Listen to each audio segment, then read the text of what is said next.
Bienvenue sur la chaîne YouTube de Defeating Epilepsy Foundation.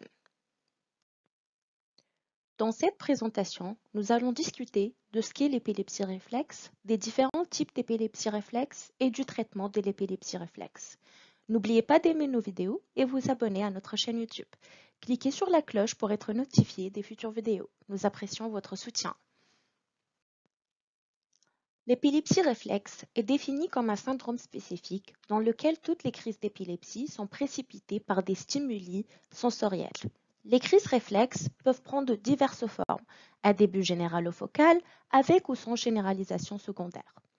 Le terme réflexe remonte à Marshall Hall, qui a différencié les crises provoquées par des stimuli périphériques des causes centrales tout en étant très larges.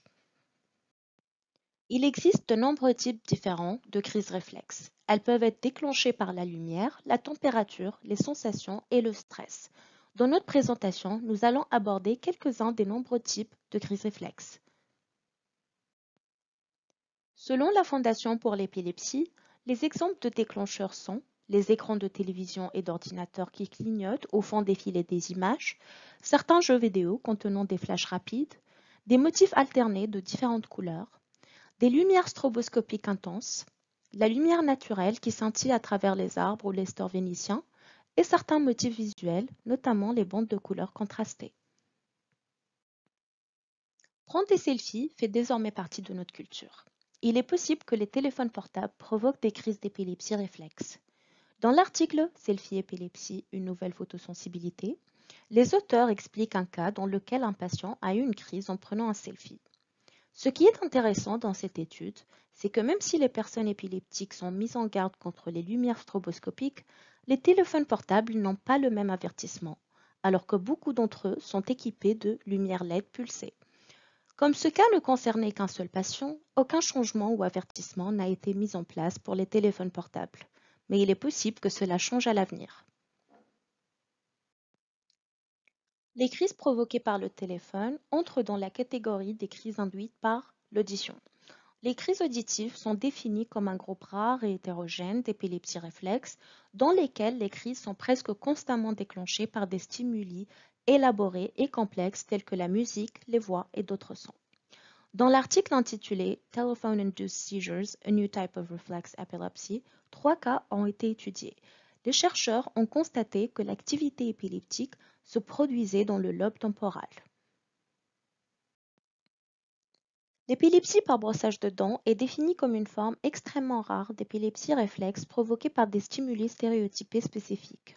Dans l'article intitulé Epileptic Seizures Triggered by the Use of a Power Toothbrush, les médecins ont traité un patient qui avait été diagnostiqué épileptique pour des crises partielles complexes déclenchées par l'utilisation d'une brosse à dents électrique.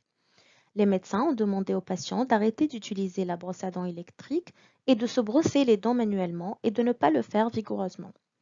Un autre cas, l'épilepsie du brossage des dents, un rapport de cas et une revue de la littérature. Un patient a cessé de se brosser les dents parce que cela déclenchait des crises. Le patient a développé une mauvaise hygiène buccale et les médecins ont voulu savoir ce qui déclenchait les crises. Une IRM a découvert une lésion située dans la bandelette motrice inférieure correspondant au cortex moteur orofacial. Après l'ablation de la lésion, l'activité épileptique a cessé et le patient a pu se brosser les dents sans déclencher de crise. Le stress est un facteur déclenchant pour de nombreuses personnes qui luttent contre l'épilepsie. En cas de stress émotionnel grave, il peut déclencher des crises d'épilepsie. Dans l'article intitulé Crise émotionnelle induite par le stress, une autre épilepsie réflexe, le cas concerne un enfant de 9 ans qui avait des crises induites par le stress en raison d'une relation toxique avec un parent. En présence de sa mère, l'enfant présentait des niveaux élevés d'activité épileptique à l'hôpital. Lorsque la mère a été éloignée et que le père est resté avec l'enfant pour la journée, aucune crise n'a eu lieu. Lorsque la mère est revenue, l'activité épileptique a repris. Pendant un certain temps, l'enfant a été séparé de ses parents et placé dans le service de psychiatrie pédiatrique. En 2 semaines de traitement et de thérapie, l'enfant n'a plus eu de crise. Pendant 4 mois, l'enfant a été surveillé lorsqu'il rendait visite à ses parents et la garde à long terme a été accordée au père, avec la crainte que les crises ne reprennent si la mère en avait la charge principale. Selon la Fondation pour l'épilepsie, des médicaments tels que le valproate, le clonazepam, le clobazam, la lamotrigine et le phénobarbital peuvent être utilisés pour contrôler les crises réflexes. Il est important de comprendre ce qui peut déclencher des crises réflexes chez une personne. Une fois qu'elle sait ce qui déclenche ces crises, il est préférable de tout faire pour éviter que cela ne se produise. Garder un journal des crises peut être un bon outil pour voir si un patient peut trouver un motif de déclenchement de ces crises et de ce qu'il peut faire pour les prévenir. En conclusion, l'épilepsie réflexe est définie comme un syndrome spécifique dans lequel toutes les crises épileptiques sont précipitées par des stimuli sensoriels. Les crises réflexes peuvent prendre diverses formes, comprenant un début général ou focal avec ou sans généralisation secondaire. Il est important de découvrir ce qui déclenche les crises d'une personne pour prévenir et réduire l'activité épileptique.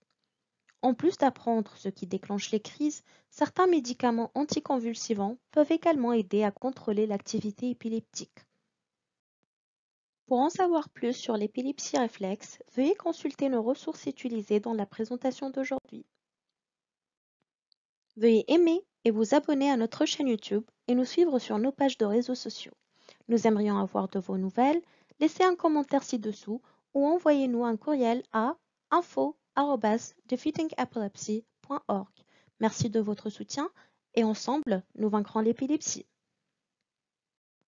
Découvrez nos autres superbes vidéos et abonnez-vous dès aujourd'hui. Vous avez le pouvoir de vaincre l'épilepsie.